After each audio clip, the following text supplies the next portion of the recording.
रोज याद करा देते थे। तो कृपया करके अगर मैं भूल जाऊं तो आप में से कोई मुझे रिकॉर्डिंग ऑन करने के लिए जरूर जरूर याद करा दिया करें। तो प्रभुपाद के साथ हम सभी ने एक माला का जप किया। उसके बाद हमने मंगलाचरण किया। और अब हम सब सज्ज हैं आज की इस सुंदर प्रारंभ के लिए, भगवत गीता अध्याय 3। लेकिन इससे पहले हम 2 अध्याय जो पढ़ चुके हैं उनका रिकैप करेंगे। तो जितने में मैं स्क्रीन शेयर करूंगी, आप में से कोई रिकैप करना चाहेंगे? देखिए, आप 2 दिन भगवत गीता पढ़ चुके हैं। अब आपको थोड़ा थोड़ा इंटरैक्टिव होना चाहिए, तभी आपको इस विषय में और अधिक रुचि आएगी और आपका अध्ययन अच्छी तरह से हो पाएगा। तो मेरी आप सबसे मेरा निवेदन है कि आप सब इसमें झिझकिए बिल्कुल मत कि हमें कुछ समझ में नहीं आया। नहीं समझ में आया तो हम फिर आपके साथ दोबारा पढ़ेंगे, लेकिन आप थोड़ा सा खुलने की कोशिश कीजिए। सामने आइए, बताइए आप लोग क्या समझे। तो प्लीज हैंड रेज करें। जैसे पढ़ने के लिए आप सब इतने अच्छे से उत्साह सहित हैंड रेज करते हैं, इसी तरह थोड़ा रिकैप के लिए भी हैंड रेज करें, क्वेश्चन आंसर्स के लिए भी हैंड रेज करें। हरि बोल। कशिश माता जी। हरि बोल माता जी, अनम्यूट करें। हरि बोल। कुलदीप प्रभु जी, आप लोग अनम्यूट कर पा रहे हैं? खुद को अनम्यूट करें। अच्छा, शायद अनम्यूट नहीं कर पा रहे। अ, पवन प्रभु जी, इनको अनम्यूट का राइट दे दीजिए। जी जी, एक सेकंड। लीजिए, कर दिया। अनम्यूट करें कशिश माता जी। हरे कृष्णा माता जी। हरे कृष्णा। तो माता जी बताइए, पहला अध्याय किस बारे में है? और बस ब्रीफ में 2 लाइन में आप जो भी आपको ठीक लगे आप समराइज करें। मैम, पहले अध्याय में तो उन्होंने सबसे पहले धृतराष्ट्र से बात करी थी। संजय और धृतराष्ट्र आपस में बात कर रहे थे। हरि बोल। और उन्होंने अपनी ईगो दिखाई पहले में ही धृतराष्ट्र ने कि मैं और मेरे पुत्र, मतलब ऐसे करके बताया। बहुत सुंदर। और उसमें बहुत सुंदर उसमें शुरुआत कर रही हैं आप, बहुत सुंदर। बिल्कुल ठीक उसमें शुरुआत मत, की है आपने।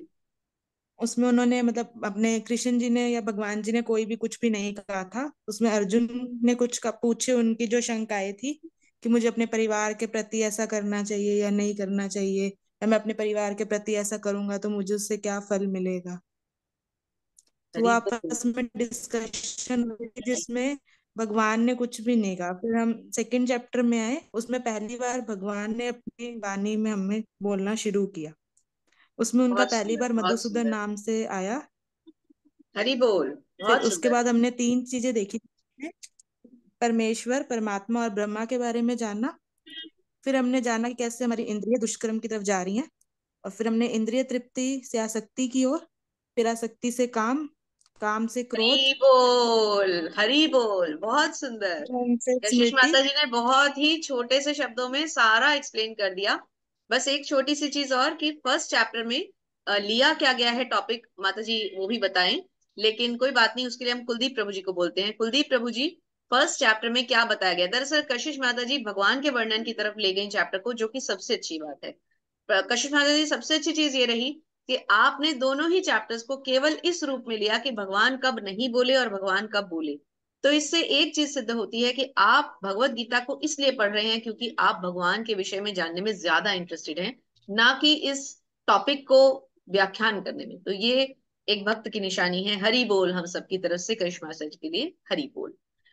अब कुलदीप प्रभु जी, थोड़ा सा आप बताएं कि पहले अध्याय में धृतराष्ट्र और संजय के बीच में क्या बात हुई। ये तो माता जी ने बताया, हरिबोल लेकिन जी, आप हरिबोल। बताएं कि हरी अ, बोल, हरे कृष्ण अर्जुन माता ने जी। क्या कहा। सो में आ,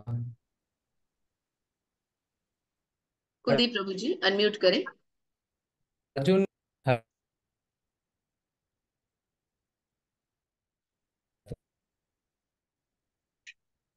पहले चैप्टर में, जिसका नाम अर्जुन विषाद योगा। तो वह 5 कारण थे। दया, उनके स्वजनों के प्रति दया। स्वजनों के प्रति दया। उन्हें युद्ध करने में कोई रुचि नहीं थी, उन्हें कोई आनंद नहीं मिल रहा था। दूसरा कारण। तीसरा कारण, वह यह युद्ध करके पाप के भागी बन रहे थे, जो उनको लग रहा था। चौथा, कि कुल का नाश हो जाएगा ये युद्ध करके। और पांचवा, असमंजस की स्थिति की युद्ध करे या ना करे। तो इनका उत्तर श्री कृष्ण भगवान अ, दूसरे अध्याय में देते हैं। हरि बोल, बहुत ही सुंदर। बहुत ही सुंदर, छोटे से शब्दों में आपने वो पांचों कारण बताए जो कि सबसे ज्यादा इंपॉर्टेंट है, और आप लोगों को क्विज में भी ये कारण याद भी होने चाहिए, और क्विज और एग्जाम के पर्पज से भी ये आपके लिए बहुत इंपॉर्टेंट है, क्योंकि यही वो पांच कारण हैं जो आपसे बार बार पूछे जाएंगे और आप इनके उत्तरों के लिए हमेशा तैयार हैं। हरी बोल। बहुत बहुत धन्यवाद आप दोनों का। तो बिल्कुल सही, पहला अध्याय कुरुक्षेत्र के युद्ध क्षेत्र में सैन्य निरीक्षण, जहां अर्जुन भगवान को कहते हैं कि मेरा रथ ठीक दोनों सेनाओं के बीच में ले चलिए, और वहां से मैं देखना चाहता हूं कि मेरे अपने जो लोग हैं मेरी साइड, और जो मेरे ओपोनेंट्स हैं उन दोनों की सैन्य शक्ति का मैं निरीक्षण करना चाहता हूं कि हम कितने तैयार हैं और वो कितनी तैयारी से आए। अर्जुन गए तो थे इस तैयारी को ढूंढने, लेकिन वहां जाके जब अर्जुन ने अपने पितामह, गुरुदेव, मामा, श्वशुर, पुत्र, पौत्र इन सबको देखा, तो अर्जुन दुख में डूब गए और उन्होंने अपना धनुष रख। दूसरा अध्याय, भगवान एक बहुत अच्छे और एक बहुत ही सुव्यवस्थित गुरु की भांति अर्जुन की एक एक बात सुनते रहे, और फिर भगवान बोलना शुरू करते हैं। सबसे पहले भगवान अर्जुन का मनोबल बढ़ाते हैं, अर्जुन को ये बताते हैं। पहले श्लोक में तो भगवान अर्जुन को ये कहते हैं कि तुम जैसा इतना बड़ा विद्वान, धनुर्धर, महाबली, तुम ऐसा कह रहे हो, मतलब तुमने ऐसा सोचा भी कैसे। तो ऐसा कह के अर्जुन को थोड़ा सा भगवान कहीं एक सटायर करते हैं। और जब अर्जुन इस बात को समझते हैं कि भगवान ने ऐसा क्यों कहा, तो भगवान के प्रति अर्जुन शरणागत हो जाते हैं और कहते हैं कि हे प्रभु, अब आप बताइए कि मेरे लिए क्या श्रेयस्कर है और मैं क्या करूं। तो फिर भगवान अर्जुन को आत्मा का ज्ञान देते हैं। आत्मा के बारे में बहुत से श्लोक इस चैप्टर में हमने पढ़े। आत्मा का कभी हनन नहीं होता, आत्मा कभी खंडित नहीं की जा सकती, अग्नि द्वारा जलाई नहीं जा सकती, वायु द्वारा सुखाई नहीं जा सकती, जल के द्वारा गीली नहीं हो सकती। तो कहने का अर्थ है कि आत्मा का कभी हनन नहीं होता। और हमने क्या सीखा कि जब शरीर मृत्यु को प्राप्त करता है तो शरीर यहीं धरा पर रह जाता है और आत्मा आगे चली जाती है। अब इससे जुड़े हुए बहुत से प्रश्न आपके मन में आ रहे होंगे, तो जब भी आपको किसी प्रश्न की जरूरत महसूस हो, आप सत्र के अंत में हैंड रेज करके पूछ सकते हैं। उसके बाद हमने धीरे धीरे क्या समझा कि आत्मा शरीर को छोड़ के दूसरे शरीर में चली जाती है। क्यों? क्योंकि जैसे हम नित्य अपने कपड़े रोज बदलते हैं, आत्मा भी इस वस्त्र को फेंक देती है और नए वस्त्र पहन लेती है, नया शरीर धारण कर लेती है। और उसके बाद हमने पढ़ा इंद्रिय तृप्ति के बारे में कि किस प्रकार एक जीव को, और खासकर यदि हम मनुष्य योनि में हैं जबकि हम में चेतना है। देखिए, चार चीजें हमेशा याद रखिए जो पशु और मनुष्य को एक जैसा बनाती हैं, और बाकी पांचवी चीज कौन सी जो उन दोनों को अलग करती है। तो हम चार चीजें जो हमें याद रहती हैं, भय, निद्रा, eating, meeting, defending and sleeping, है ना। Eating, sleeping, defending and meeting. तो ईटिंग माने खाना, स्लीपिंग माने सोना, मेटिंग माने प्रजनन की जो स्थिति है कि संयुक्त होने से आगे जो बच्चे पैदा होते हैं, और डिफेंडिंग मतलब भय। ये चार चीजें पशु और मनुष्य को एक जैसा बनाती। ये चार चीजें पशु में भी हैं, पशु भी खाते हैं, मनुष्य भी खाते हैं। पशु भी सोते हैं, मनुष्य भी सोते हैं। पशु भी प्रजनन करते हैं, उनके भी बच्चे होते हैं, मनुष्यों के भी होते हैं। पशु भी डरता है कि कहीं उसको कोई मार ना दे, कोई हानि ना पहुंचा दे, उसका कोई वध ना कर दे। और मनुष्य भी डरता है, हाय मेरा पैसा, हाय मेरी हेल्थ, हाय मेरे बच्चे। मनुष्य भी डरता है। ये चार चीजें पशु और मनुष्य को एक जैसा बनाती। लेकिन पांचवी चीज जो पशु और मनुष्य में अंतर है वो क्या है? चेतना, कॉन्शियसनेस, जो मनुष्य में बहुत ज्यादा है और पशु में बहुत कम है। पशु, आप कोई भी पशु, जैसे गधा है, उस बेचारे को पता भी नहीं है कि जितना उसका अपना वेट नहीं होता, उसका मालिक उससे डबल उस पर सामान लाद देता है और सारी उम्र उसको चलाता रहता है और डंडे भी मारता है कि नहीं। और मनुष्य, मनुष्य को तो सब पता है। पशु जैसे हिरण है, वो जंगल में कितना सुंदर लगता है भागता हुआ, शेर आता है उसको पकड़ लेता है, मार के खा जाता है। लेकिन मनुष्य, मनुष्य को पता है कौन मेरे ऊपर प्रहार करने वाला है, मैं सामने देख सकती हूँ कौन आ रहा है, मैं पीछे समझ सकती हूँ, मैं उससे बचने के लिए कुछ अपने को सेल्फ इक्विप्ड कर सकती हूँ।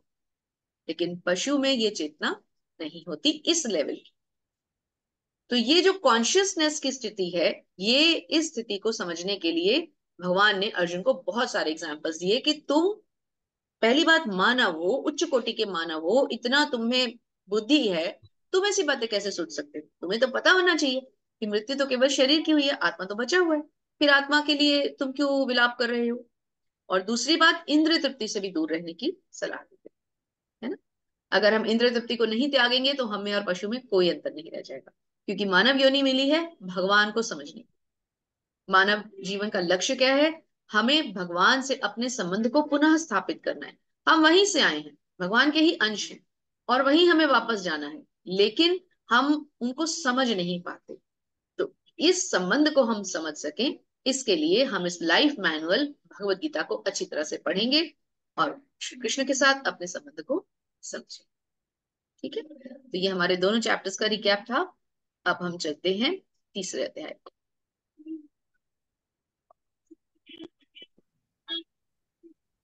तो हमारा आज का अध्याय है अध्याय 3, कर्मयोग।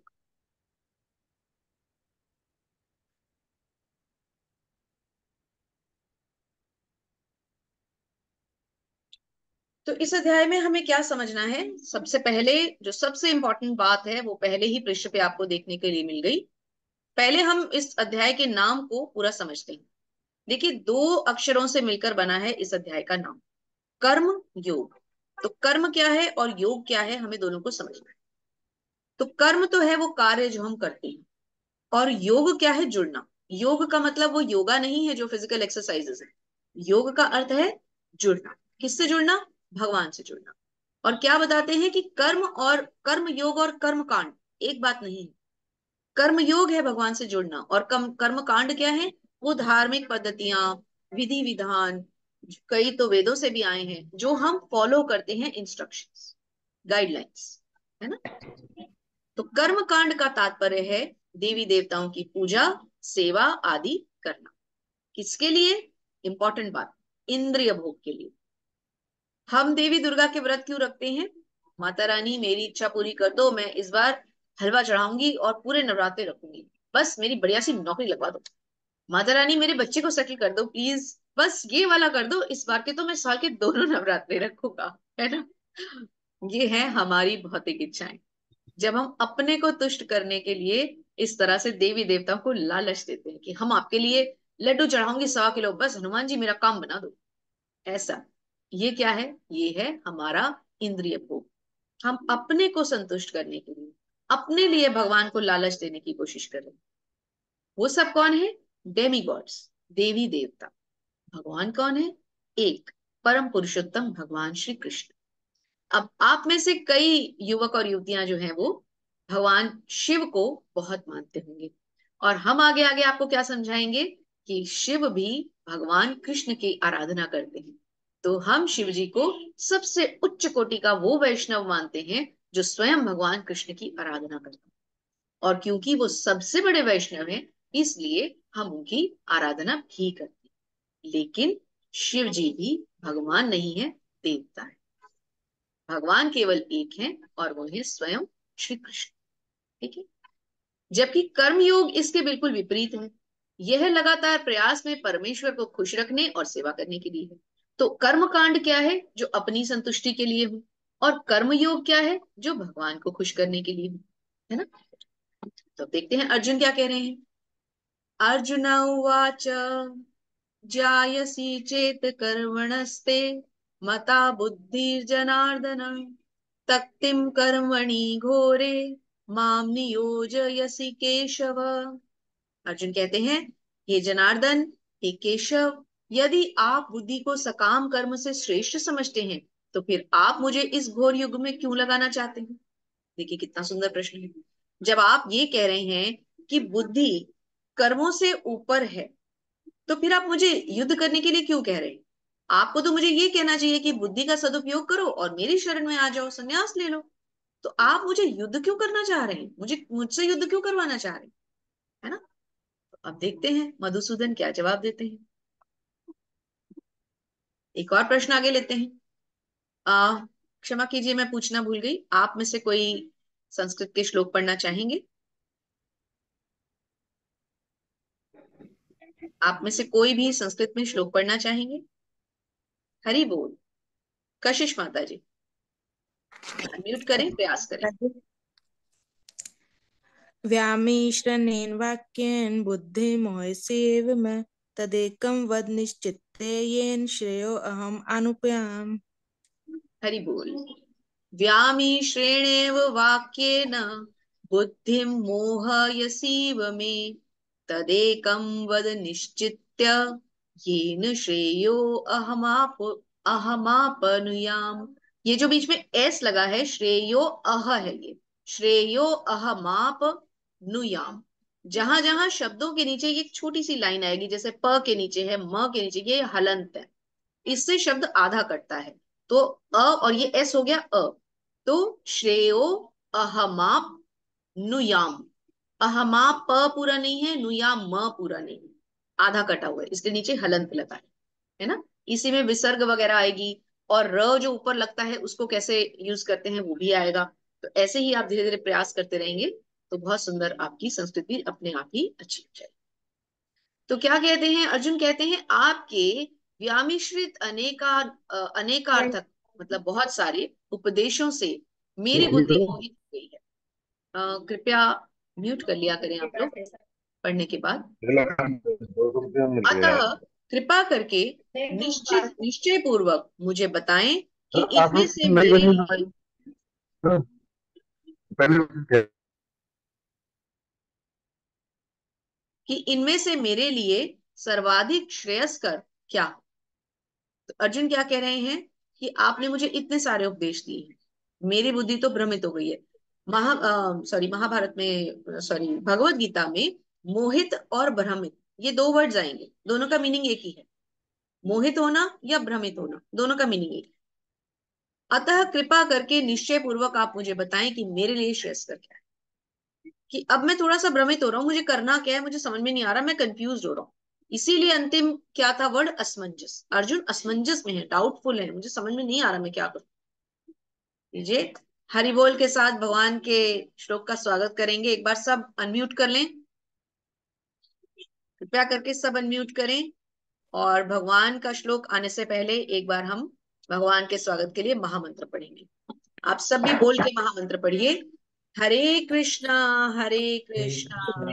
कृष्णा कृष्णा हरे हरे राम हरे हरे राम हरे हरे राम कृष्ण राम कृष्ण कृष्ण राम हरे राम हरे राम हरे हरे राम हरे। राम राम हरे हरे। राम राम हरि हरे कृष्णा बोल। राम राम हरे कृष्णा। हरे कृष्णा कृष्णा कृष्णा कृष्ण हरे कृष्ण हरे, कृष्ण हरे हरे हरे राम हरे कृष्णा राम राम हरे हरे। राम राम इसको राम याद कर कृष्णा हरे लीजिए। हरे। कृष्णा हरे कृष्णा। माता जी राम थोड़ा राम सा श्लोक गलत पढ़ रहे हैं आपकी, जिनकी भी आवाज आ रही है। मेरा जी आपसे रिक्वेस्ट है कि आप एक बार श्लोक को कहीं दीवार पे इसको चिपका लें और जी सही बिल्कुल। ढंग से हमें पढ़ें। पर आपका जी प्रयास माता बहुत जी। सुंदर है, उसके लिए आपका बहुत बहुत धन्यवाद। तो वापस म्यूट कर लें स्वयं को सब लोग। श्री भगवान उवाच लोके अस्मिन् द्विविधा निष्ठा पुरा प्रोक्तया मानघ ज्ञान योगेन सांख्यानां कर्म योगेन योगिनाम्। तो लोके अस्मिन् द्विविधा निष्ठा पुरा प्रोक्ता मया नघ ज्ञान योगेन सांख्यानां कर्म योगेन योगिनाम्। इसमें तीनों योगों के नाम आ जाते हैं, ज्ञान योग, सांख्य योग और कर्म योग। यही वो तीन नाम है जो अभी आगे हम पढ़े, है ना। और इसके अलावा आप एक और पढ़ेंगे, ध्यान।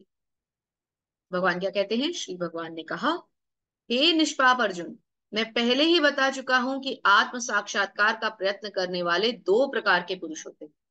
इसे कुछ लोग ज्ञान द्वारा और कुछ लोग भक्ति के द्वारा समझते हैं।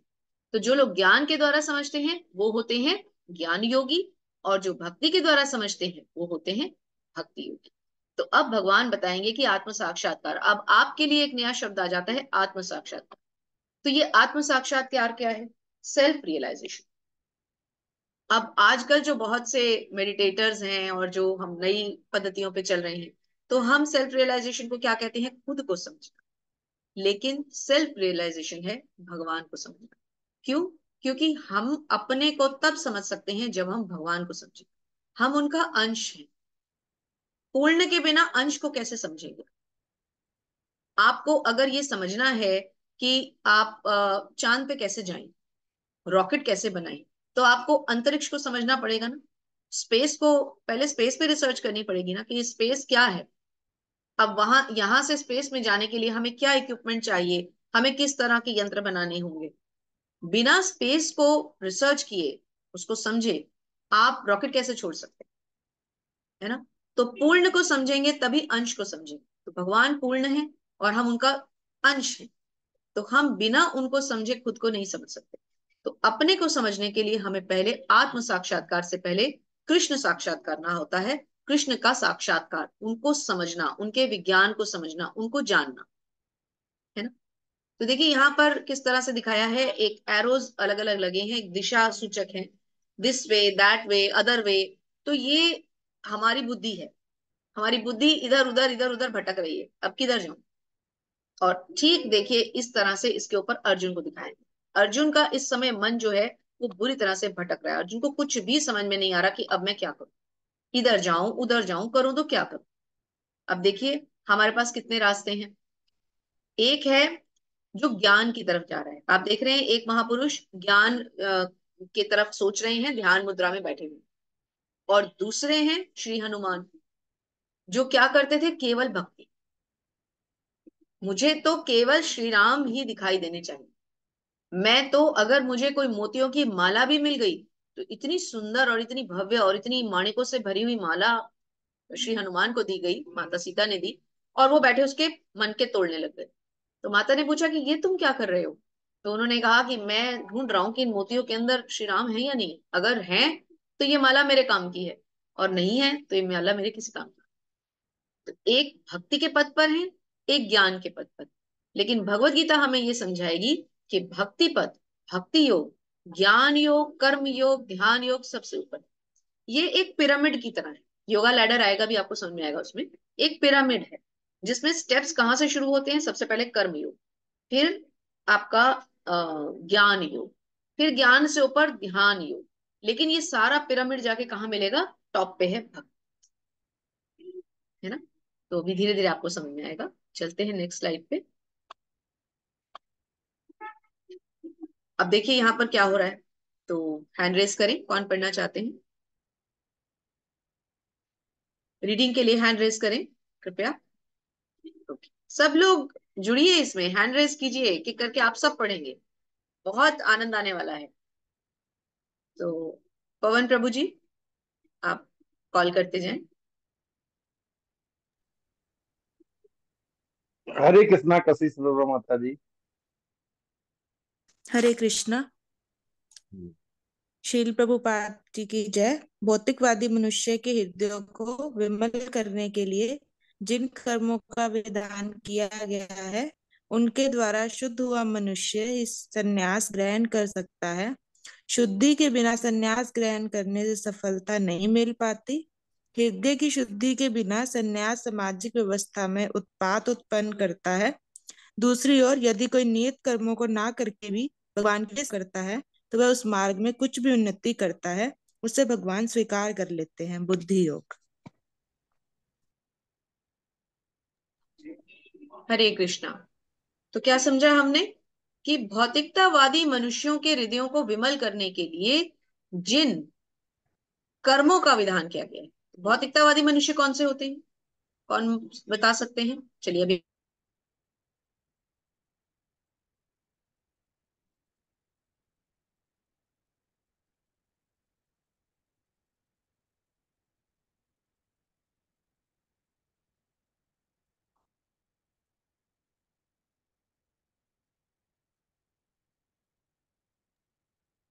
आवाज चली गई, आवाज नहीं आ रही माता जी। ओके सॉरी, अनम्यूट, म्यूट हाँ कैसे हो गया, हाँ। अपने आप म्यूट हुआ। ओके सॉरी, मैं शायद स्क्रीन छोटी कर रही थी, उससे म्यूट हो गया, सॉरी। तो यहाँ एक शब्द आया है भौतिकतावादी। तो भौतिकतावादी का क्या अर्थ है, जो मटीरियलिस्ट, मटीरियलिस्टिक। मटीरियलिस्टिक कौन है, जो मटीरियल के बारे में ज्यादा सोचता, ये है ये नहीं है, ये ऐसा है वो वैसा है। हमारा धन से जुड़ी हुई चीजें, अर्थ से जुड़ी हुई चीजें, लोभ काम क्रोध, ये सब मटीरियलिस्टिक चीजें। तो क्या कहते हैं, भौतिकतावादी मनुष्यों के हृदय को विमल करने के लिए, मतलब उसको प्योरीफाई करने के लिए जिन कर्मों का विधान हुआ है, उनके द्वारा शुद्ध हुआ मनुष्य संन्यास ग्रहण कर सकता है।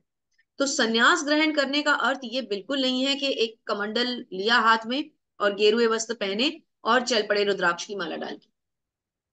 जब तक इंद्रियां शुद्ध ना हो, जब तक मन में भगवान 100% बैठ ना गई हो, जब तक अपना सर्वस्व हम भगवान को अर्पित ना कर चुके हो, जब तक हमने अपने कर्मों को और कर्मों से जुड़े हुए कर्म फलों को भगवान को अर्पित ना कर दिया हो, तब तक योगी, मुनि, सन्यास ऐसे शब्द सोचने का भी फायदा नहीं।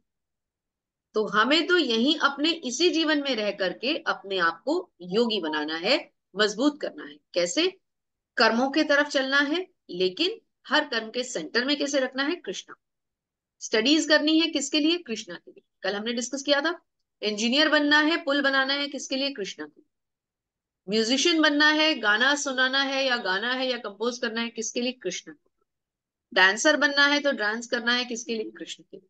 कुक बनना है, शेफ बनना है, किसके लिए भोजन बनाना है? कृष्णा के लिए। घर में खाना बनाना है, कृष्णा के लिए।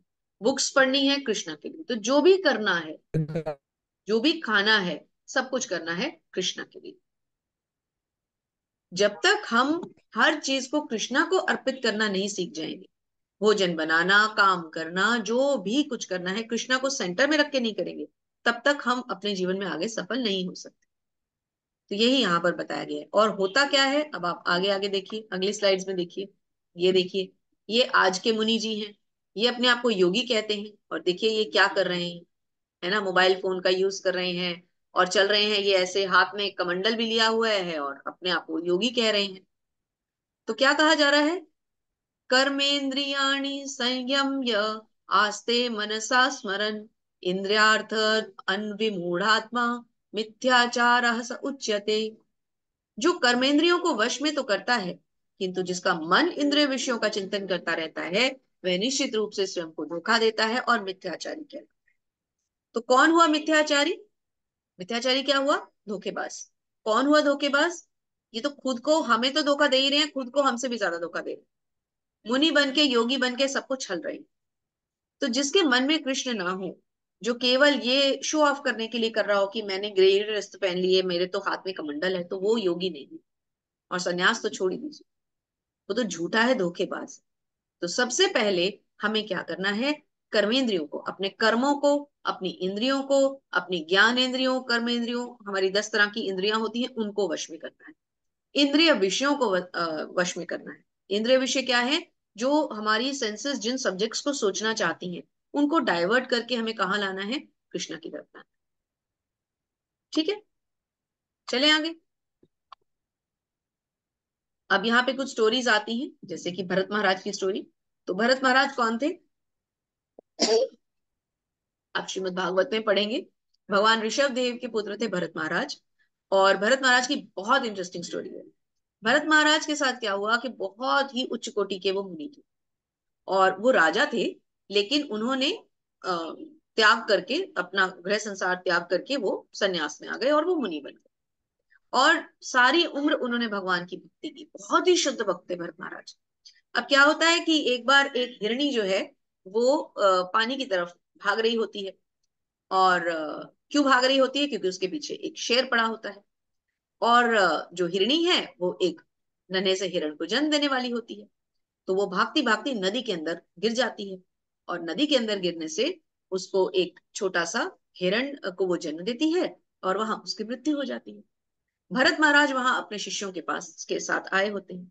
वो उस नन्हे से हिरण को देख के उनका मन बहुत दुखी हो जाता है कि अब इसका दुनिया में कौन रक्षक है।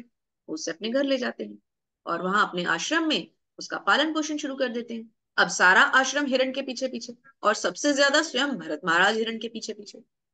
तो क्या होता है कि जब भरत महाराज की मृत्यु का समय आता है, तो उस समय जो उनका चिंतन है वो पूरे समय उस हिरण के बच्चे में होता है। क्योंकि कुछ ही दिन पहले वो हिरण का बच्चा कहीं खेलता खुलता इधर उधर हो गया होता है। वो पूरे टाइम उसी के बारे में सोच रहे हैं कि वो कहाँ चला गया। वो मेरे पैरों पे बैठता था, वो मेरे गालों पे आके ऐसे मुझे प्यार करता था, मैं उसकी त्वचा को महसूस कर सकता हूँ, मैं उसको मिस कर रहा हूँ। वो यही करे जा रहे हैं। वो ये भूल गए कि वो, उनका लक्ष्य क्या था? लक्ष्य था भगवत प्राप्ति, और पड़ गए हिरण प्राप्ति में। इसी थॉट के दौरान उनकी मृत्यु हो जाती। तो सारी उम्र की हुई भक्ति जो है, उसके उसका उन्हें फल ये मिलता है कि उन्हें अगले जन्म में ये स्मरण रहता है कि वो क्या थे? और अब क्या बने, क्या बन के आते हैं अगले जन्म में? हिरण। क्योंकि अंत समय में जो चिंतन रहता है, नेक्स्ट बर्थ में हम वही बन जाते हैं। तो जिनका चिंतन ये रहता है, और जरूरी नहीं कि मनुष्य योनि मिलेगी, ये तो जरूरी नहीं है, ये तो भगवान डिसाइड करते हैं किसको क्या योनि मिलेगी, उसके कर्मों के ऊपर बहुत सारी चीजें होती हैं उसमें, तो वो हिरण बन जाते हैं। लेकिन क्योंकि उन्होंने बहुत भक्ति की थी, तो भगवान उन्हें अगले जन्म में एक ऐसा हिरण बनाते हैं जिसे स्मरण है कि मैं भगवान का भक्त था, और अंत समय में मुझसे ये भूल हुई कि मैंने भगवान को छोड़कर हिरण में अपना मन लगा दिया, तो मुझे ये हिरण की योनि मिली।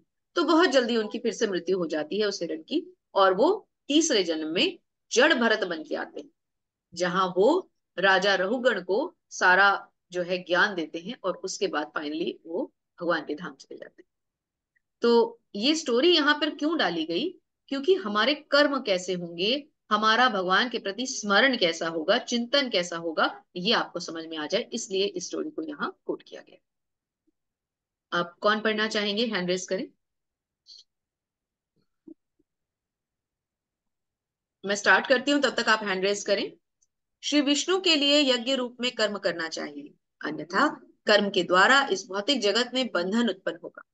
अतः हे कुंती पुत्र, उनकी प्रसन्नता के लिए अपने नियत कर्म करो, इस तरह तुम बंधन से सदा मुक्त रहोगे। तो कर्म तो करना है, लेकिन करना किसके लिए है? श्री विष्णु अर्थात श्री कृष्ण के लिए। तो भगवान स्वयं कह रहे हैं कि मेरे लिए कर्म करो।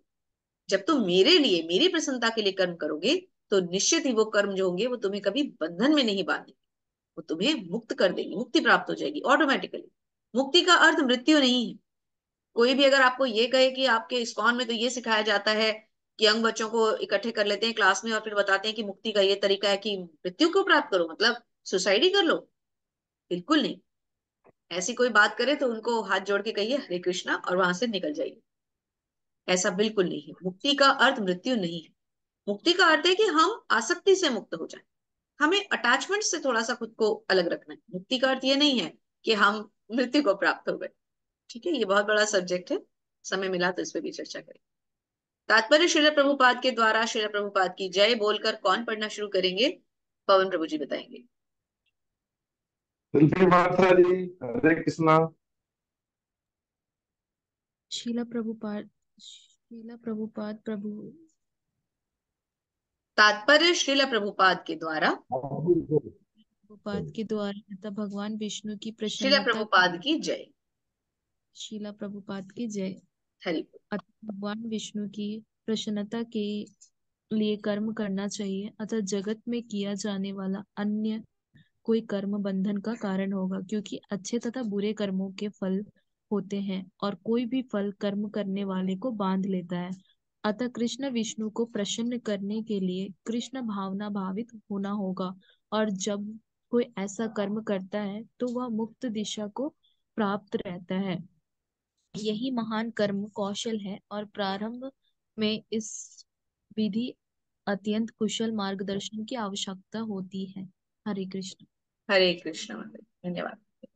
तो हमें कर्म किसके लिए करने हैं? भगवान की प्रसन्नता के लिए। कोई भी कर्म हो, यज्ञ हो, हमारे ड्यूटीज से जुड़े हुए कोई कर्म हो, जो भी हमें करना है, माता पिता के प्रति हमारे कर्म हो, लेकिन करना हमें कृष्ण को प्रसन्न करने के लिए। अब आप ये पूछ सकते हैं कि माता पिता के लिए कर्म करें तो उसमें कृष्णा कैसे प्रसन्न होंगे? तो माता पिता भी तो कृष्णा ही है, कृष्णा तो सबके पिता है ना। तो हमारे जो माता पिता हैं उनके माता पिता भी कृष्ण हैं, उनके जो माता पिता हैं उनके माता पिता भी कृष्ण हैं। तो इसलिए जो भी कर्म हम करें, हम कृष्णा की प्रसन्नता के लिए करें, और जब कृष्णा की प्रसन्नता के लिए कर्म करेंगे तो बाकी सबके कर्म अपने आप जो है पूरे हो जाएंगे। ठीक है, यज्ञों के द्वारा प्रसन्न होकर देवता तुम्हें भी प्रसन्न करेंगे, और इस तरह मनुष्यों और देवताओं के मध्य के सहयोग से सबको संपन्नता प्राप्त। तो भगवान क्या कह रहे हैं कि जैसे यज्ञ से देवता प्रसन्न होते हैं, कैसे? यज्ञ में हम जो सामग्री डालते हैं, हवन करते हैं, देवताओं की प्रसन्नता होती है, अग्निदेव प्रसन्न होते हैं, वायुदेव प्रसन्न होते हैं, वरुण देव प्रसन्न होते हैं, देवी दुर्गा प्रसन्न होती हैं, गणेश लक्ष्मी प्रसन्न होते हैं। तो इन सबको प्रसन्न करने का क्या औचित्य है कि हमने एक पेड़ की अलग अलग पत्ती पे पानी डाल रहे हैं? आप स्वयं बताइए, अगर आपको एक पेड़ को पोषित करना हो तो क्या आप हर डाल पे चढ़ के उस पे पानी डालेंगे, फिर अगली डाल पे जाएंगे, फिर उस पे पानी डालेंगे? फिर हर पत्ती को धोएंगे? क्या ऐसे आप पेड़ को पोषित करते हैं? नहीं। कैसे करते हैं? उसकी जड़ में पानी डाल। तो भगवान क्या है? भगवान वृक्ष हैं स्वयं। जड़ में पानी डाल दिया तो सारे देवी देवता जो पत्तियां शाखाएं हैं सब पोषित हो गए। आपने श्री कृष्ण की पूजा कर ली तो सब देवी देवता प्रसन्न, क्योंकि देवी देवता भी श्री कृष्ण को प्रसन्न करने में लगे हुए हैं। समझ लीजिए वो उनके फर्स्ट सेट है। जैसे एक राजा है, उसके नीचे उसकी कैबिनेट है। नरेंद्र मोदी जी हैं, उनके नीचे chief minister, defence minister, parliament में जितने मिनिस्टर्स, ऐसे श्री कृष्णा है सबसे सुप्रीम लॉर्ड। उनके नीचे वरुण देव, अग्निदेव, देवी दुर्गा, शिव जी, गणेश जी, सारे। तो आप लॉर्ड को प्रसन्न करने के लिए उनके पार्षदों को अलग अलग प्रसन्न मत करें। बस लॉर्ड को प्रसन्न कर लिया, बाकी सारे अपने आप प्रसन्न।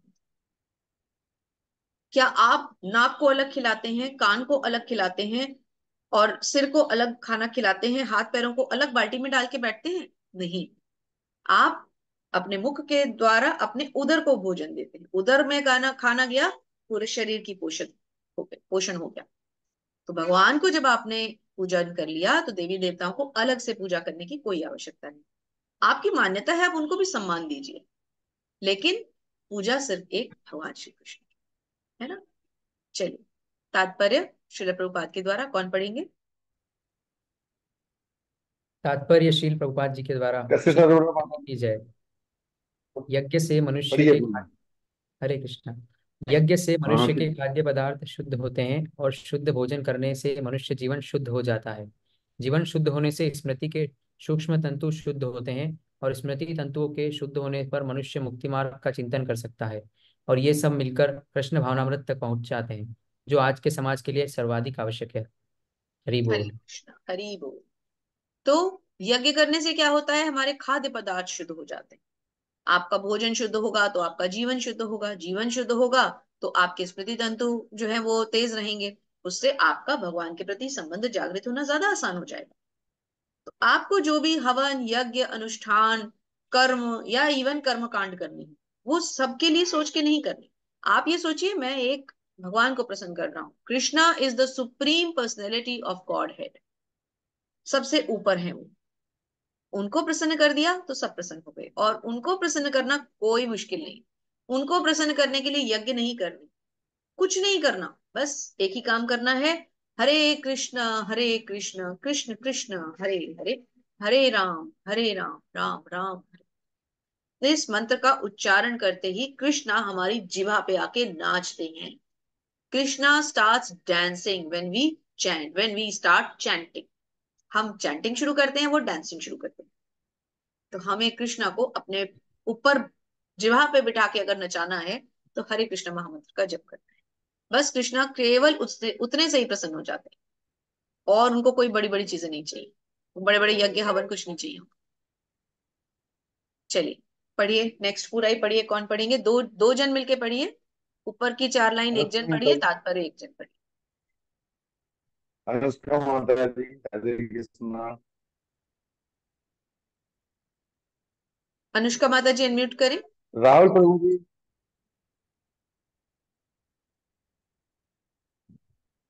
अनम्यूट नहीं अनुष्का कर पा माता रहे जी। आप लोग? आई थिंक अनम्यूट नहीं कर पा रहे। हाँ, हो गया हाँ, हो गया। अभी अनम्यूट हो गए ना। हाँ, पढ़िए अनुष्का माता जी। जी, मैं नहीं हो पा रही थी। विभिन्न आवश्यकताओं की पूर्ति करने वाले विभिन्न देवता यज्ञ संपन्न होने पर प्रसन्न होकर तुम्हारी सारी आवश्यकताओं की पूर्ति करेंगे, किंतु जो इन उपहारों को देवताओं को अर्पित किए बिना भोगता है वह निश्चित रूप से चोर। तात्पर्य कौन पढ़ेंगे? राहुल राहुल प्रभु जी, हेलो हरे कृष्णा। हेलो। पढ़िए हाँ प्रभु हाँ जी। बोलिए राहुल। तात्पर्य श्रीला प्रभुपाद के द्वारा, श्रीला प्रभुपाद की हरि बोल। जय। हरि बोल। हरि बोल। देवतागण भगवान विष्णु द्वारा भोग सामग्री प्रदान करने के लिए अधिकृत किए किए गए हैं तथा नियम यज्ञों द्वारा उन्हें अवश्य संतुष्टि करना चाहिए। देवों में विभिन्न देवताओं के लिए भिन्न भिन्न प्रकार के यज्ञ की संस्तुति है, किंतु वे सब अंत भगवान को ही अर्पित किए जाते हैं। किंतु जो यह नहीं समझ सकता है कि भगवान क्या है, इसके लिए देवता देव यज्ञ का विधान है। अनुष्ठान अनुष्ठान कर्म अनुष्ठान कर्मा के लिए भौतिक गुणों के अनुसार वेदों वेदों में विभिन्न प्रकार के यज्ञों का विधान है। विभिन्न देवताओं की पूजा भी उसी आधार पर अर्थात गुणों के अनुसार की जाती है। हरि बोल। स्वामी श्रील प्रभुपाद की जय हो। श्रील प्रभुपाद की जय। हरि बोल। हरे हरि कृष्णा। तो बहुत हरि बोल। सुंदर। तो क्या बताया गया है कि देवतागण भगवान विष्णु द्वारा भोग सामग्री प्रदान करने के लिए अधिकृत किए गए। तो जो भी सामग्री हम हवन में, अनुष्ठानों में हम सोचते हैं कि हम देवताओं को प्रसन्न करने के लिए दे रहे हैं, देवता उसे आगे भगवान को ही अर्पित कर देते, क्योंकि देवताओं को भी तो भगवान को प्रसन्न करना है। जब आप श्रीमद् भागवतम पढ़ेंगे तो उसमें आपको ये सारी चीजें बहुत अच्छे से समझ में आएंगी। भगवत गीता में बहुत छोटे छोटे ग्लिम्स है, क्योंकि बहुत संक्षिप्त रूप में भगवान ने अर्जुन को वर्णन किया है। 45 मिनट में भगवान ने पूरे 18 अध्याय के पूरे 700 श्लोक बोल डाले थे अर्जुन को। तो शॉर्ट में ही तो समझाया था ना। फिर इसका डिटेलिंग अगर आपको समझना है भक्तों के चरित्रों के साथ, तो आप श्रीमद् भागवतम पढ़ना शुरू। इस्कॉन मैंगलुरु की तरफ से इस ग्रेस नामनिष्ठा प्रभु जी की कृपा से हमें भागवतम के दो दो बैचेस हमारे चल रहे हैं। अब तो शायद एक तीसरा भी शुरू हो गया है। तो आप लोग रेफर कीजिए, एडमिन्स से बात कीजिए, वो आपको भागवतम की क्लासेस ज्वाइन कराएंगे। पहले 18 दिन का कोर्स पूरा कर लीजिए। जब आपका क्विज हो जाए और आपको सर्टिफिकेट मिल जाए, आप श्रीमद् भागवतम पढ़ना शुरू कीजिए। आपको सारे आपके कॉन्सेप्ट्स और थॉट्स क्लियर हो जाएंगे। तो गुणों के अनुसार जो है देवताओं की पूजा अर्थात आदि की जाती है, लेकिन हमें क्या करना है? हमें तो गुणों से ऊपर निकलना है। हमें तो भगवान कृष्ण की पूजा करना है। यज्ञ शिष्ट शिनः संतो मुच्यन्ते सर्व किल विषय भुंजते ते त्वघं पापा ये पचन्त्यात्म कारणात्। भगवान के भक्त सभी प्रकार के पापों से मुक्त हो जाते हैं, क्योंकि वे यज्ञ में अर्पित किए गए भोजन अर्थात प्रसाद को खाते हैं। अन्य लोग जो इंद्रिय सुख के लिए भोजन बनाते हैं, वे निश्चित रूप से पाप खाते हैं। तो अब आपके ऊपर है कि आपको क्या खाना है। आपको भगवान का प्रसाद खाना है या पाप खाना है? क्यों? क्योंकि 9वें अध्याय में आप पढ़ेंगे कि भगवान ने स्वयं कहा है कि मुझे क्या पसंद है। भगवान को पसंद है पत्रम पुष्पम फलम तोयम। पत्र, पुष्प, फल और जल। भगवान कहते हैं मुझे एक छोटा सा पत्ता दे दो तुलसी का, थोड़ा सा जल दे दो, एक फूल दे दो, मेरे लिए बहुत है। तीनों में से एक चीज दे दो, वो भी बहुत है। कुछ भी ना दो, मानसिक रूप से मुझे नमन कर लो, वो भी बहुत है। और हम क्या करते हैं? अपने लिए समोसे, पकौड़े, गुलाब जामुन ये वो बनाते हैं और चटोरों की तरह खाते हैं। हमें क्या करना है? हमें भगवान को पहले भोग लगाना है, और केवल वही भोजन करना है जो भगवान को भोग लगा हुआ हो। अब आप में से आधे से ज्यादा यहाँ परेशान हो जाएंगे कि भगवान को कैसे भोग लगाएं। बहुत सारे तो युवक युवतियां नॉन वेजिटेरियन होंगे, लहसुन प्याज खाते होंगे। अरे, अब भगवत गीता पढ़ने के साथ साथ छोड़ना पड़ेगा? आपको छोड़ना नहीं पड़ेगा, अपने आप छूट जाएगा। क्योंकि लहसुन प्याज आपको छोड़ के चला जाएगा, नॉनवेज आपको छोड़ के चला जाएगा। क्योंकि जहां कृष्ण आ जाएंगे वहां से ये सब तामसिक भोजन दूर भाग जाते हैं, अपने आप छूट जाएगा। आपको बस थोड़ा सा संकल्प लेना है कि मुझे अब इन चीजों को छोड़ना है और सात्विक भोजन करना है। और आप गूगल पे सर्च करिए, आप तो आजकल की मॉडर्न टेक्नोलॉजी वाले हैं। गूगल पे सर्च करिए benefits of without onion garlic food. Benefit search करिए, फिर बताइए। Benefits of pure vegetarian food, फिर बताइए। फिर आपको खुद लगेगा कि ये अब तक हम क्या कर रहे हैं। तो हमें जो भी खाना है वो भगवान की प्रसन्नता के लिए खाना है। हमने बाकी सारी चीजें तो डिस्कस कर ली कि पुल किसके लिए बनाना है, और डॉक्टरी किसके लिए पढ़नी है, इंजीनियर किसके लिए बनना है, डांस किसके लिए करना है। खाने की बात नहीं हमने की, खाना किसके लिए बनाना है। तो भोजन भी हमें भगवान के लिए बनाना है। आज भगवान को क्या खिलाना है, वो उनको अर्पित करना है। 10-15 मिनट अपने मंदिर में भोजन को तुलसी पत्र के साथ रखना है। और कुछ हमारे भोजन को भोग लगाने के प्रणाम मंत्र होते हैं। जैसे 3 बार हम प्रभुपाद का प्रणाम मंत्र पढ़ते हैं, नमो विष्णुपादाय कृष्ण पृष्ठाय भूतले श्रीमते भक्ति वेदांत स्वामी निति नामिने नमस्ते सारस्वते देवे गौरवाणी प्रचारिणे निर्विशेष शून्यवादी पाश्चात्य देश तारिणे। ये मंत्र 3 बार पढ़ते हैं। उसके बाद जय श्री कृष्ण चैतन्य प्रभु नित्यानंदा श्री अद्वैत गदाधर शिवासादि गौर भक्त वृंदा, ये हमारा पंचतंत्र मंत्र होता है, ये पढ़ते हैं। और भोग लगाने का मंत्र पढ़ते हैं। ओम नमो महावदान्याय कृष्ण प्रेम प्रदायते कृष्णाय कृष्ण चैतन्य नामने गौरतीशे नमः। नमो ब्राह्मण देवाय गो ब्राह्मण हिताय जगद्दिताय कृष्णाय गोविंदाय नमो नमः। जय श्री कृष्ण चैतन्य प्रभु नित्यानंदा श्री अद्वैत गदाधर शिवासादि गौर भक्त वृंदा। फिर 3 बार हरे कृष्ण महामंत्र का जप करते हैं। हरे कृष्ण कृष्ण कृष्ण हरे हरे, हरे राम राम राम हरे हरे। ये 2 मिनट का प्रोसेस होता है। इस तरह से भगवान को भोग लगाते हैं। देखिए सामने एक चित्र में आपको दिख भी रहे हैं। भगवान को भोग लगा के उनके मंदिर के द्वार को बंद कर देते हैं और 15 मिनट भगवान को भोजन करने देते हैं, उन्हें डिस्टर्ब नहीं करते। फिर आप द्वार को ठक ठक ठक नॉक नॉक, भगवान जी अंदर आ जाओ, पूछ के अंदर जाते हैं। भोग की थाली उठाते हैं, सारे घर में जितना भोजन बना है उसमें जिसमें से जो निकाला था मिक्स करते हैं। चावल में चावल मिक्स, रोटी में रोटी मिक्स, सब्जी में सब्जी, दाल में दाल, खीर में खीर, पानी में पानी, सब कुछ मिक्स करके और सारा परिवार हरे कृष्णा महामंत्र का जप करते हुए भोजन को ग्रहण करते। तो ये विधि धीरे धीरे आप सीखिए, जल्दी नहीं है, लेकिन कम से कम 18 दिन में जरूर सीख लीजिए। चलिए आगे चलते हैं। तो अब पढ़ते हैं। सारे प्राणी अन्न पर आश्रित हैं जो वर्षा से उत्पन्न होता है। वर्षा यज्ञ से होती है और यज्ञ जो है नियत कर्मों से होता है। अब ये आपका वर्ष इस चैप्टर का सबसे इंपॉर्टेंट वर्ष आता है, इसे बहुत ध्यान से समझिए। इसके बाद अगली स्लाइड में आपको एक चक्र भी दिखाई देगा कि ये चक्र कैसे चलता है। हम जो खाते हैं वो हम तक कैसे पहुंचता है, उसमें देवी देवता कहाँ इन्वॉल्व है, कृष्णा कहाँ इन्वॉल्व है, आपका क्या रोल है। बहुत इंपॉर्टेंट वर्स है, बहुत आराम से बहुत ध्यान से हमें इसे पढ़ना। हरे कृष्ण प्रभु जी। कैसे माता जी? हरे हरे कृष्ण कैसे कृष्ण। माता जी? हरे कृष्णा। जी तात्पर्य शील प्रभुपाद जी की जय। परमेश्वर जो यज्ञ पुरुष अथवा समस्त यज्ञों के भोक्ता कहलाते हैं, सभी देवताओं के स्वामी हैं और जिस प्रकार शरीर के अंग पूरे शरीर की सेवा करते हैं, उसी तरह सारे देवता उनकी सेवा करते हैं। इंद्र, चंद्र तथा वरुण जैसे देवता भगवान द्वारा नियुक्त अधिकारी हैं जो संसारिक कार्यों की देखरेख करते हैं। सारे वेद इन देवताओं को प्रसन्न करने के लिए यज्ञों का निर्देश करते हैं। अन्न उत्पादन के लिए प्रचुर वायु, प्रकाश तथा जल प्रदान करते हैं। जब कृष्ण की पूजा की जाती है तो उनके अंग स्वरूप देवताओं को भी की भी स्वतः पूजा हो जाती है, अतः देवताओं की अलग से पूजा करने की आवश्यकता नहीं होती। इसी हेतु कृष्ण भावना भक्ति भगवत भक्त सर्वप्रथम कृष्ण को भोजन अर्पित करते हैं और तब खाते हैं। ये ऐसी विधि है जिससे शरीर का आध्यात्मिक पोषण होता है। हरे कृष्णा। हरे कृष्ण माता जी, बहुत बहुत धन्यवाद।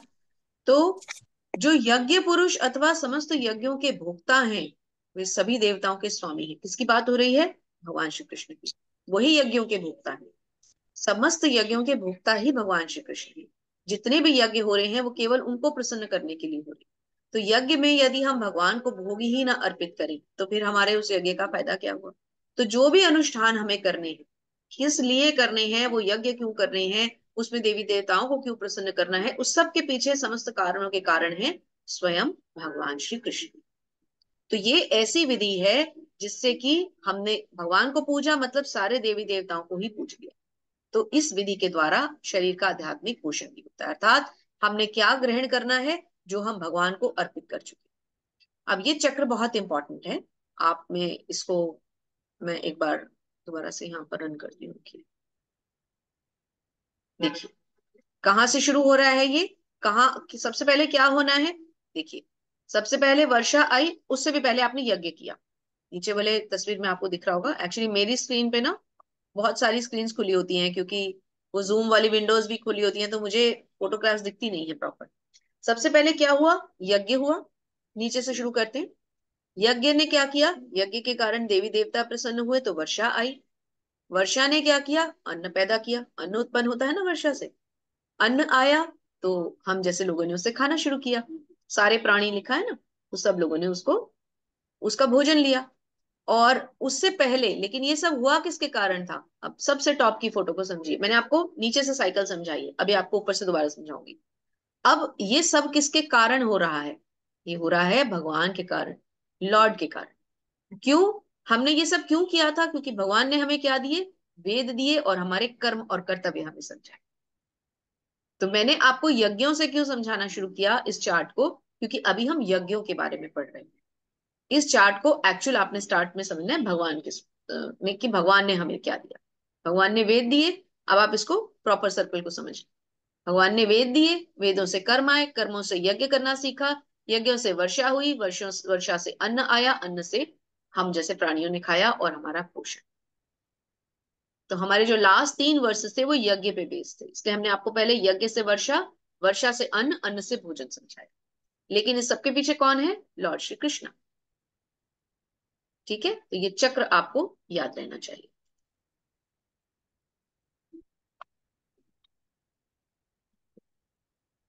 तो ये चैतन्य महाप्रभु का दिया हुआ मंत्र है, और ये जो आप मंत्र अपनी स्क्रीन पे देख पा रहे हैं, श्री कृष्ण चैतन्य प्रभु नित्यानंदा श्री अद्वैत गदाधर श्रीवास आदि गौर भक्त वृंद।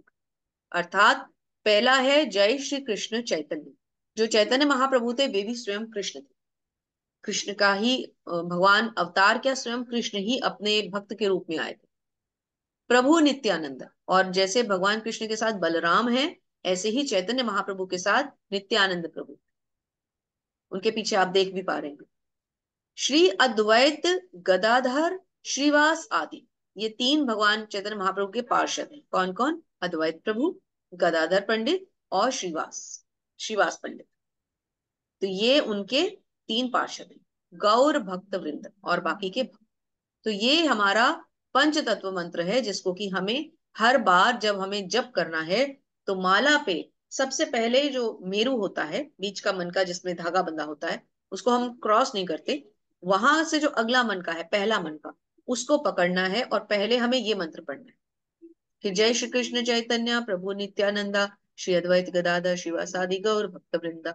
और फिर करना है हरे कृष्ण कृष्ण कृष्ण हरे हरे, हरे राम राम राम हरे हरे। फिर अगला मन का हरे कृष्ण कृष्ण कृष्ण हरे हरे, हरे राम राम राम हरे हरे। फिर अगला मन का हरे कृष्ण कृष्ण कृष्ण। इस तरह से हर मन के पे आपको महामंत्र पूरा पढ़ना है।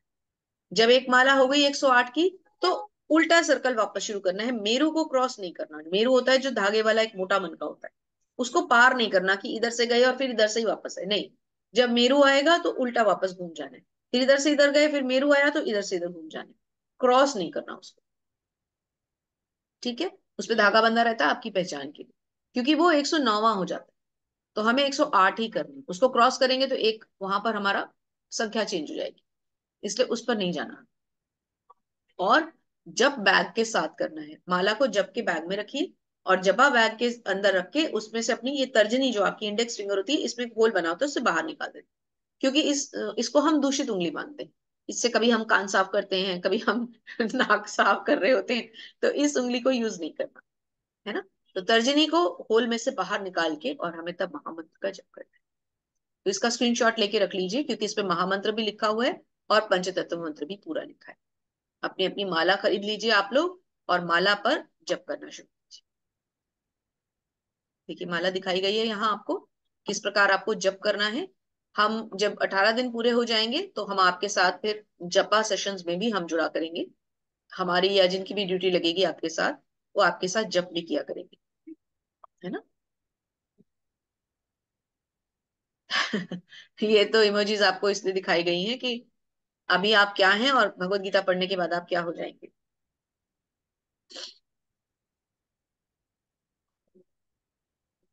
इस पे ना विंडोज ज्यादा खुली होती हैं, तो मुझे बहुत चेंज करना पड़ता है बार बार। ओके, तो पहली स्लाइड क्या आई? Bodily platform. अभी हम कहाँ हैं? अभी हम हैं दैहिक स्तर पर। हम अभी केवल देह के स्तर पर सोच रहे हैं, अपनी बॉडी के बारे में ही सोचते रहते हैं। और धीरे धीरे जब हम कृष्ण भक्ति में आ जाते हैं तो क्या होता है, हम बॉडी के स्तर से ऊपर उठ के किसके बारे में सोचते हैं? सेंसुअल प्लेटफॉर्म, इंद्रिय स्तर, इंद्रियों के बारे में सोचते हैं, भोग के बारे में सोचते हैं। ये मिल जाए, वो मिल जाए, ये हो जाए, वो हो जाए, सेंस ग्रेटिफिकेशन। फिर हम धीरे धीरे कहाँ जाते हैं? उससे और एक स्टेप ऊपर, मेंटल प्लेटफॉर्म। फिर हम जाते हैं हमारे मानसिक स्तर पे। शरीर से ऊपर उठे, इंद्रियों के ऊपर आए, इंद्रियों से ऊपर उठे, मानसिक स्तर पे गए। मानसिक स्तर से ऊपर फिर कहाँ जाते हैं? इंटेलेक्चुअल प्लेटफॉर्म, इंटेलिजेंस जहां आ जाती है, प्रज्ञात्मक स्तर। और उससे ऊपर, इंटेलेक्चुअल से ऊपर सबसे बड़ा प्लेटफॉर्म स्पिरिचुअल प्लेटफॉर्म, आध्यात्मिक स्तर। तो आपको भी ये सीढ़ियां इसी प्रकार चढ़नी। आप दैहिक और इंद्रिय के स्तर पे ऑलरेडी हैं और मेंटल प्लेटफॉर्म पे आ चुके हैं। क्यों? क्योंकि अब आप भगवत गीता पढ़ रहे हैं। अब आप और अध्यात्म में सिर्फ एक बीच में बचा है फेज, वो है इंटेलेक्चुअल प्लेटफॉर्म। और वो कैसे आएगी? प्रभुपाद के ग्रंथ पढ़ने से। भगवत गीता पढ़िए, श्रीमद् भागवतम पढ़िए, सब हो जाएगा। एक श्लोक पढ़ लेते हैं। यामिमां पुष्पितां वाचम प्रवदन्त्य विपश्चितः वेदवादरता पार्थ नान्यदेस्ति ततं वादिनः। अल्पज्ञानी मनुष्य वेदों के उन आलंकारिक शब्दों के प्रति अत्यधिक आसक्त रहते हैं जो स्वर्ग की प्राप्ति, अच्छे जन्म, शक्ति इत्यादि के लिए विविध सकाम कर्म करने की संस्तुति करते हैं। तो जिनकी बुद्धि कम है वो हमेशा सकाम कर्मों की तरफ सोचेंगे। अब इस चित्र को बहुत अच्छी तरह समझ लीजिए। भगवत गीता में दिया हुआ है ये चित्र, क्या क्या, कौन कौन, कहाँ है। अब आपको एक रथ की तरह समझाया जा रहा है। एक रथ है, उसको कौन खींच रहा है? रथ को कौन खींचता है? घोड़े। तो घोड़े कौन है? घोड़े हैं हमारी इंद्रियां, ज्ञान इंद्रियां, कर्म इंद्रियां। कहाँ कौन सी चीज है? कहीं जीवा है, कहीं आंख है, कहीं नाक है। देखो घोड़ों पे दिखाई दे रहा है आपको, कान बना हुआ है, हाथ पैर, ये हमारी ज्ञान इंद्रियां और कर्म इंद्रियां होती हैं। अब इन घोड़ों को कौन खींच रहा है? टाइट किससे रखते हैं घोड़ों को? लगाम। तो लगाम क्या है? लगाम है मन। लगाम किसके हाथ में है? सारथी के हाथ में। सारथी कौन हुआ? बुद्धि। तो बुद्धि ने किसकी टाइट पकड़ी हुई है लगाम? मन की। मन से, मन को खींचा हुआ है। और मन किसको खींच रहा है? घोड़ों को। और ये रथ क्या है? ये है हमारा शरीर। और पीछे कौन बैठा है? साथ जो हमारे सवार है वो है हमारे आत्मा। आत्मा सिर्फ साक्षी है, भाई क्या चल रहा है वो सिर्फ देख रहा है, कर कुछ नहीं रहा, बैठा हुआ है आराम से। चला कौन रहा है? सब कुछ चला रही है हमारी बुद्धि। बुद्धि कंट्रोल कर रही है मन, और मन खींच के रखेगा किसको? इंद्रियों को। तो इस चित्र को हम कल फिर से डिस्कस करेंगे क्योंकि ये थोड़ा इंपॉर्टेंट है और आपको अच्छी तरह से समझ में आना चाहिए। तो कर्म फल में आसक्त हुए बिना मनुष्य को अपना कर्तव्य समझकर निरंतर कर्म करते रहना चाहिए, क्योंकि अनासक्त होकर कर्म करने से परम ब्रह्म की प्राप्ति होती है। मनुष्य को अपना कर्म कभी नहीं छोड़ना चाहिए। यद्यदाचरित श्रेष्ठ सत्व देवेतरो जनः स यत्म प्रमाणम कुरुते लोकस्तदनुवर्तते। महापुरुष जो जो आचरण करता है, सामान्य पुरुष उसके पीछे पीछे चलता है। देखिए डक्स दिखाई गई है, एक डक है जो आगे चल रहा है, बाकी सारी पलटन उसके पीछे। ऐसा ही होता है, जो महापुरुष होता है वो आगे आगे चलता है, लोग उसको फॉलो करते हैं। ये प्रकृति के 3 गुण दिखाए गए हैं और लोग इनसे कैसे बंधे हुए हैं, कठपुतलियों की तरह नाच रहे हैं। तो अर्जुन क्या कहते हैं? अर्जुन कहते हैं, हे वृष्णिवंशी, मनुष्य ना चाहते हुए भी पाप कर्म में प्रेरित क्यों होता है? आ गया आप सबका प्रश्न। यही आप जरूर जानना चाहते होंगे। जब हम कल पढ़ रहे थे कि जब हृदय में परमात्मा बैठे हैं तो हम गलत कार्य क्यों करते हैं? तो भगवान क्या कहते हैं कि जिस प्रकार अग्नि धुएं से, दर्पण धूल से और भ्रूण गर्भाशय से आवृत होता है, उसी प्रकार जीवात्मा इस काम की विभिन्न मात्राओं से आवृत रहता है। जैसे दर्पण के ऊपर धूल जम जाती है तो एक उसमें आप बीच में सब करते हैं, ये जब ओस जम जाए या धूल जम जाए ऐसे एक लाइन बनाते हैं ना हाथ से, उसको हटाते हैं अपने को स्वच्छ साफ देखने के लिए। इसी प्रकार जो हमारे ऊपर भी मैल जम गया है, जब तक वो नहीं हटेगा जीवात्मा को कुछ समझ में नहीं आएगा। चित्रों के द्वारा आपको एग्जाम्पल से समझाया गया। तो पढ़िए, अब कौन पढ़ेंगे? सीधे हम अनुवाद और तात्पर्य को पढ़ते हैं। हरे कृष्णा। राहुल प्रभु जी, इंद्रिया तथा मन यहाँ से शुरू कीजिए और तात्पर्य से पहले प्रभुपाद की जय जरूर। हरे हरे कृष्ण माता स्वामी श्रील प्रभुपाद की जय। इंद्रिय, मन तथा बुद्धि इस काम के विनाश स्थल हैं जिनके द्वारा यह काम जीवात्मा के वास्तविक ज्ञान को ढक कर उसे मोहित कर लेता है। हरे कृष्ण माता जी। हरे कृष्ण। तो इंद्रिया, मन और बुद्धि काम के निवास स्थान। काम मीन्स लस्ट। तो लस्ट कहाँ मिलेगा? जहां इंद्रिया, मन और बुद्धि है। ये तीनों कहाँ रहेंगे? लस्ट के साथ। तो इसको हमें कैसे सुचारू रूप से चलाना है प्रभुपाद समझाएंगे। यस प्रभु जी, आगे पढ़िए। स्वामी श्रील प्रभुपाद की जय हो। भगवान कृष्ण उन स्थानों का संकेत कर रहे हैं जिनसे शत्रु को जीतने वाला यह जान ले कि शत्रु कहाँ पर है। मन समस्त इंद्रियों के कार्यकलापों का केंद्र बिंदु है, अतः जब हम इंद्रिय विषयों के संबंध से संबंध में सुनते हैं तो मन इंद्रिय तत्व के समस्त भावों का आगार आगार बन जाता है। इस तरह मन तथा इंद्रिय काम काम की शरण स्थली स्थिति बन जाते हैं। इसके बाद बुद्धि ऐसी संपूर्ण रुचियों की राजधानी बन जाती है। बुद्धि आत्मा की निकट पड़ोसन है। काम में बुद्धि से आत्मा प्रभावित होती है, जिससे उसमें अहंकार उत्पन्न होता है और वह पदार्थ से तथा इस प्रकार मन तथा इंद्रियों से अपना ता, ता, तादात्म्य कर लेता है। आत्मा को भौतिक इंद्रियों का भोग करने की लत पड़ जाती है, जिसे वह वास्तविक सुख मान बैठता है। हरे कृष्णा। माता जी, स्वामी श्रील प्रभुपाद की जय हो। हरे कृष्ण, बहुत बहुत धन्यवाद। तो क्या बताते हैं कि भगवान कृष्ण उन स्थानों का संकेत कर रहे हैं जिससे शत्रु को जीतने वाला यह जान ले कि शत्रु कहाँ है। यहाँ शत्रु किसको कहा गया है? मन को। मन पे यदि विजय नहीं पाई गई तो मन शत्रु है, और मन को यदि वश में कर लिया गया तो मन सबसे बड़ा मित्र भी है। तो हमें डिसाइड करना है कि हम अपने मन को मित्र बनाएं या शत्रु बनाएं। मन को जीतना है तो मन को क्या करना है? भगवान की सेवा में लगाना है। जब मन भगवान की सेवा में होगा तो कभी गलत कार्य नहीं करेगा। तो वो पाप पूर्ण वाला क्वेश्चन हमारा यहाँ सॉर्ट आउट हो गया कि वो लोग फिर अंदर से गलत करने के लिए क्यों कहते हैं। वो लोग हैं जो अपने हृदय में बैठे परमात्मा की आवाज नहीं सुन रहे, गलत कामों की तरफ उनका मन भटक रहा है। तो मन को कंट्रोल में करना हमारा काम। भाई हम भी तो कुछ करेंगे। अब हमारे अंदर बैठ के परमात्मा ही सब कुछ करेंगे तो फिर हम दुनिया में क्या करने आए? कुछ तो हम भी करेंगे ना। इसलिए हे भरत वंशियों में श्रेष्ठ अर्जुन, प्रारंभ में ही इंद्रियों को वश में करके इस पाप का महान प्रतीक अर्थात काम लस्ट का दमन करो और ज्ञान तथा आत्म साक्षात्कार के इस विनाशकर्ता का वध करो। भगवान ने क्या डिक्लेयर कर दिया है? काम को, लस्ट को डिक्लेयर कर दिया है कि ये विनाश का वध कर दो, मतलब ये विनाश है। तो मन में जो ऐसी इच्छाएं या डिजायर्स आ रही हो तो उसी वक्त हमें उन डिजायर्स को मार देना है, किल कर देना है, वरना वो हमें किल कर देंगी। इस प्रकार हे महाबाहु अर्जुन, अपने आप को भौतिक इंद्रियों, मन तथा बुद्धि से परे जानकर मन को सावधान आध्यात्म बुद्धि अर्थात कृष्ण भावनामृत में स्थिर करके आध्यात्मिक शक्ति द्वारा इस काम रूपी दुर्जय शत्रु को जीतो। तो काम पर विजय पाने इस चैप्टर का मेन जो हमें कर्म योग बताया जा रहा है। कर्म योग क्यों बताया गया है इसको? क्योंकि हम ऐसा कर्म करें जिससे कि हम अपने मन पर विजय प्राप्त कर सके। तो भगवत गीता का ये तीसरा अध्याय क्या बताता है? मनुष्य को निर्देश देता है कि वे निर्विशेष और शून्यवाद को चरम लक्ष्य ना माने, बल्कि भगवान का खुद को सेवक समझते हुए कृष्ण भावनामृत में प्रवृत्त। तो हमें किसी भी तरह के इधर उधर के मेडिटेशन, ये वो बाबा के पीछे, तांत्रिक के पीछे, इन सब चीजों के पीछे नहीं भागना। भगवान को कहाँ इन्वेस्ट करना है, निवेशित करना है? मन को, सॉरी, भगवान के चरणों।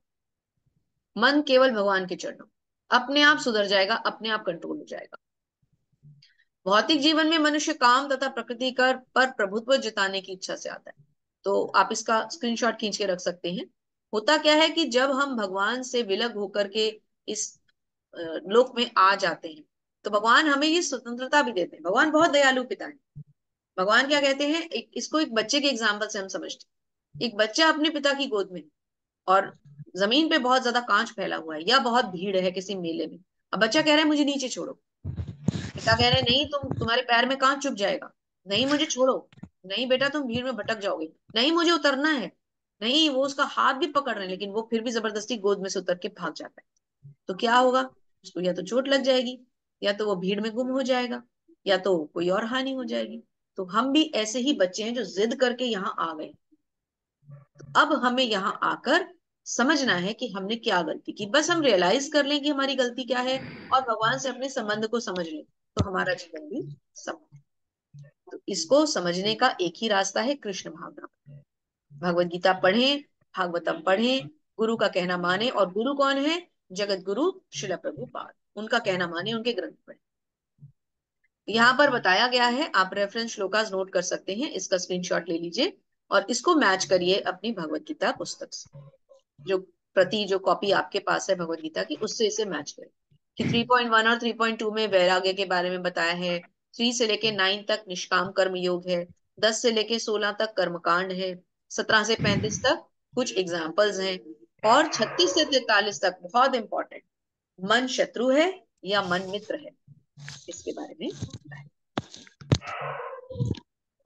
थैंक यू सो मच आप सबके जुड़े रहने के लिए, इतनी पेशेंस रखने के लिए।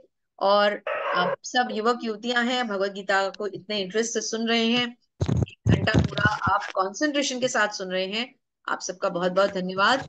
कुछ लोग शुरू में जुड़ते हैं लेकिन थोड़ा सा समय के बाद वो ज्वाइन नहीं कर पाते, छोड़ देते हैं बीच में, कुछ मजबूरी होगी शायद, कुछ बच्चों का सोने का टाइम होगा, कुछ के पेरेंट्स के घर आने का टाइम होगा, या उनके पढ़ने का टाइम होगा। लेकिन अब हमने टाइम ही 9 से 10 चुना है, तो हम सत्र को 10 सवा 10 तक तो कोशिश करते ही हैं समाप्त करने की। कोशिश किया कीजिए कि पूरा लेक्चर अटेंड करें, ताकि अंत में जो हम क्वेश्चन आंसर्स करते हैं या आपको समय देते हैं क्वेश्चन पूछने के लिए, वो भी आप कर सकें, और प्लस पूरा अध्याय सुनेंगे तभी आप उसके बारे में जान सकें। तो अब किसी का कोई प्रश्न है तो आप पूछ सकते हैं। हरे कृष्णा, हैंड रेज करके आप अपने क्वेश्चन। माता जी, जब मैं मेडिटेट करता हूँ,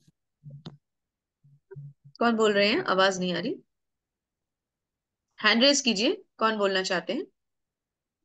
कशिश माता जी का हैंड रेज है। यस माता जी, अनम्यूट करें, प्रश्न पूछें।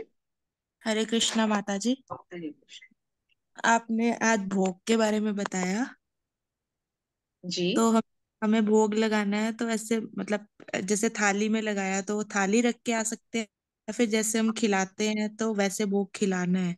हाँ माता जी, आप देखिए, अब वैष्णव पद्धति से भोग लगाना है तो आपको एक तो पहली बात, बर्तन बिल्कुल भगवान के अलग कर लीजिए, साफ हम्म, बिल्कुल नए बर्तन अलग नहीं है घर में तो परचेज कीजिए अपनी पॉकेट मनी से।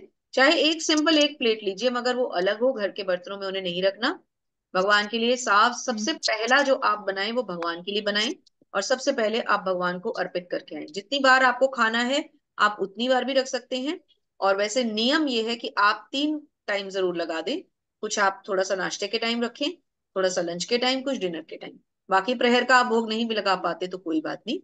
और ये 3 समय पे, अब इसमें आप जैसे जो बच्चे हैं, आपके साथ ये प्रॉब्लम आएगी कि आपको कॉलेज जाना है या आपका जॉब है, तो अपनी माता को थोड़ा सा इस काम में उनका हेल्प लें कि हमें थोड़ा सा भोग लगा के हम खाना चाहते हैं। और अगर शुरू में आपसे ये सब नहीं हो रहा, तो आप थोड़ा मानसिक ढंग से स्टार्ट करें। और इसके लिए आप, एक पुस्तक है कृष्ण भावनामृत की ओर पहला कदम, उस बुक को पढ़िए। उसमें आपको विधि भी मिल जाएगी, मंत्र भी मिल जाएंगे, और तब भी आपको उसमें कोई कष्ट होता है तो आप हमसे फिर से संपर्क कर सकते हैं। तो भोग जैसे जरूर हम लगा। जैसे हम सुबह सुबह नाश्ते के टाइम पे लगाते हैं रोज, हाँ, तो और अगर फिर पहले घर से में, लगा रहे हैं तो अच्छी बात है, लेकिन उसको और नियम फिर से लगाए। घर में कोई नई चीज आई, जैसे कोई नया फ्रूट आया, कोई मिठाई आई या कुछ, तो वो लगाएंगे? देखिए, बाहर की मिठाई भोग में मत रखिए, क्योंकि बनाने वाले की प्रवृत्ति क्या है आप नहीं समझते। हो सकता है जिसने वो मिठाई बनाई हो, वो तो किसी दुकान पे काम करने वाला कोई व्यक्ति होगा, हो सकता है वो मांसाहारी हो, वो मांस भी खाता हो। तो आपने भगवान को जो भोग अर्पित कर दिया, वो एक मांसाहारी के हाथ का बनाया हुआ अर्पित कर दिया, तो ये सही नहीं है। भगवान को आप एक जल का लोटा रख दें, एक तुलसी का पत्र रख दें, वो काफी है। और या तो फिर साफ सुथरे हाथों से खुद बनाएं, घर का बना हुआ साफ स्वच्छ खाना बनाएं, और इसमें आपकी माता आपकी जरूर हेल्प कर देंगी। घर में कोई बड़ी दीदी हो, कोई बड़ी भाभी हो, तो उनकी आप हेल्प कीजिए। जी माता जी। हरे कृष्ण।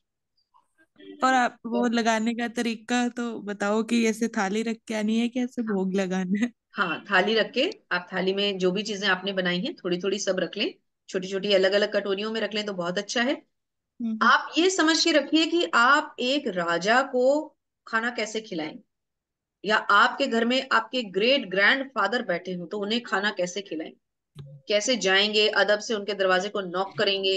एक राजा, आप सोचिए कि आप पीएम नरेंद्र मोदी को खाना खिलाने जा रहे हैं, वो आपके घर में आए हैं, तो आप उन्हें खाना कैसे खिलाएंगे? आप खुद बताइए। पूरा जान लगा देंगे ना उनको खिलाने में? खाना तो वही अच्छे से खिलाएंगे, पर मैं ऐसे पूछ रही हूँ कि जैसे अपन बाइट करके खिलाएं कि जैसे अपन ने कुछ भी बनाया नहीं, आप तो रख ऐसे। के मंत्र के साथ भगवान को ये बोल के कि मेरी तो कोई औकात या समर्थ है नहीं कि मैं आपको खिला सकूं, लेकिन फिर भी मैं टूटा फूटा सूखा रूखा जो है आपके लिए ले आई हूँ, अब आप इसको खाइए। और वहां रख के तुलसी पत्र जरूर साथ में रखना है। जी और जी। फिर द्वार को बंद कर देना है, और फिर 15 मिनट उस कमरे में कोई ना जाए। ठीक। अगर आपके घर में वो घंटी है अगर वो बजाने की, तो वो हाँ घंटी जी हाँ बजा के जी। आप मंत्र भी पढ़िए। हम्म, जो मैंने आपको मंत्र बताया आपको बुक्स में मिल जाएंगे। अगर जब तक आपके पास मंत्र नहीं भी है तो भी कोई बात नहीं, आप भगवान को मानसिक रूप से पहले घंटी बजा के उनको एक वो दीजिए, नॉक दीजिए कि मैं ये भोग रखने आई हूँ। माता जी फिर वो किताब भोग का रखिए। नाम दोबारा और बता फिर दीजिए। जी। और फिर हम जब कृष्ण जी को भोग लगाएंगे तो सभी देवी देवता को लग जाएगा, जैसे अपने मंदिर में तो बाकी देवी देवता भी होते हैं। हाँ माता जी, अब आपको क्या करना है कि जो मंदिर के अन्य देवी देवता हैं उनसे भगवान का स्थल थोड़ा सा ऊंचा कर दीजिए। तो या तो एक आप अलग से छोटा सा उसमें रैक फॉर्म करके और भगवान को उसके ऊंचे थोड़े से स्तर पे रखें। और जब तक नहीं हो पाता आप एक लैमिनेशन या चित्र खरीद लें भगवान श्री कृष्ण का, जो भी विग्रहों को आप रखना चाहते हैं वो लैमिनेशन ऊंचा करके लगा दें, क्योंकि आपने सेम स्तर पे दोनों को नहीं रखना। जैसे कृष्णा को लड्डू गोपाल ऊंची जी जगह है। हैं घर पे। हाँ, तो थोड़ा सा आप उनको एलिवेटेड जगह पे रखें, उनको थोड़ा सा ऊंचा कर दें। अगर राधा कृष्ण हाँ जी तो वो रखे तो। हुए हैं तो उनको कर। जी माता जी। और लड्डू गोपाल जी तो हमारे बच्चे के रूप में होते हैं, उनको तो आप गोदी में बिठा के भी खिला सकते हम्म, हैं। जी जी। हरे कृष्ण। राहुल हरे प्रभु जी कृष्ण आप थोड़ा माता जी। ऊंचा बोलें, क्या कह रहे थे राहुल प्रभु जी, सुनाई नहीं दिया। हरे हरे कृष्णा माता जी। हरे कृष्णा।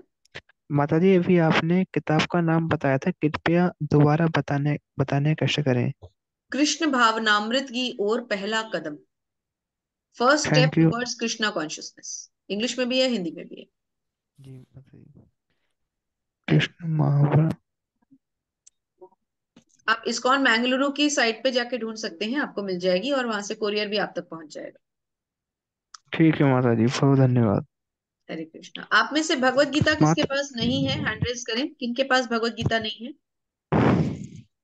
सबके पास है। चलिए, अगर सबके पास है तो बहुत अच्छी बात है। जिनके पास नहीं है वो इस्कॉन मैंगलुरु की साइट से भगवत गीता प्लीज मंगवा लें। Sunny's iPhone. सनी जी, माता जी हैं या प्रभु जी हैं। हरे कृष्णा। हरे हरे कृष्णा माता जी। हरे कृष्ण प्रभु जी। सनी प्रभु जी, आप इस्कॉन मैंगलुरु के साइट पे जाके अपनी भगवत गीता का प्रति मंगवाइए। 230 रुपए की है हिंदी की और 315 रुपए की होती है इंग्लिश की। तो वो आप जरूर मंगवा लें, क्योंकि उसको मंगवाएंगे पढ़ेंगे साथ साथ तभी आपको प्रॉपर समझ में आएगा। ठीक है माता जी। तब किसी का और कोई प्रश्न नहीं है तो हम यहाँ विराम देते हैं सत्र को। आप सबका आज के सत्र से जुड़ने के लिए बहुत बहुत धन्यवाद। और कल भी आप लोग 8:45 जुड़े, प्लीज जल्दी आए ताकि हम क्वेश्चन आयर को जल्दी शुरू करें। और भगवत गीता पढ़ते रहिए, क्वेश्चन आंसर सॉल्व कीजिए। और आप सबको प्रणाम करते हैं। पवन दुबे प्रभु जी, आपको कुछ ऐड तो नहीं करना सेशन के बारे में, क्विज वगैरह के नहीं बारे में। केवल हाँ ये पूछना है, कोई कर पा रहे हैं प्रभु लोग की नहीं। हाँ, तो क्विज कर क्विज पा रहे भी हैं कि नहीं। साथ साथ करें। क्विज साथ साथ कर ले, नहीं तो फिर छूट जाएंगे, सर्टिफिकेट आने में फिर डिफिकल्टी होगी, तो क्विज साथ साथ करें। वैष्णव प्रणाम मंत्र के साथ सत्र को हम समाप्त करेंगे। वाञ्छा कल्पतरुभ्यश्च कृपा सिन्धुभ्य एव च पतितानां पावनेभ्यो वैष्णवेभ्यो नमो नमः। अनंत कोटि वैष्णव वृंद की जय।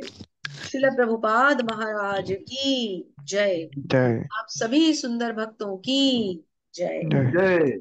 हरे कृष्णा। सभी अनम्यूट करके एक बार हरे कृष्णा महामंत्र बोलेंगे। सब अनम्यूट कर लें। हरे कृष्णा। हरे हरे कृष्णा। कृष्णा कृष्णा कृष्णा कृष्णा कृष्णा हरे हरे हरे हरे। हरे हरे राम राम। राम हरे राम राम। हरे राम हरे। राम राम राम राम हरे हरे हरि हरे। हरि बोल। हरे कृष्णा। दंडवत प्रणाम। Thank you so much. Hare Krishna.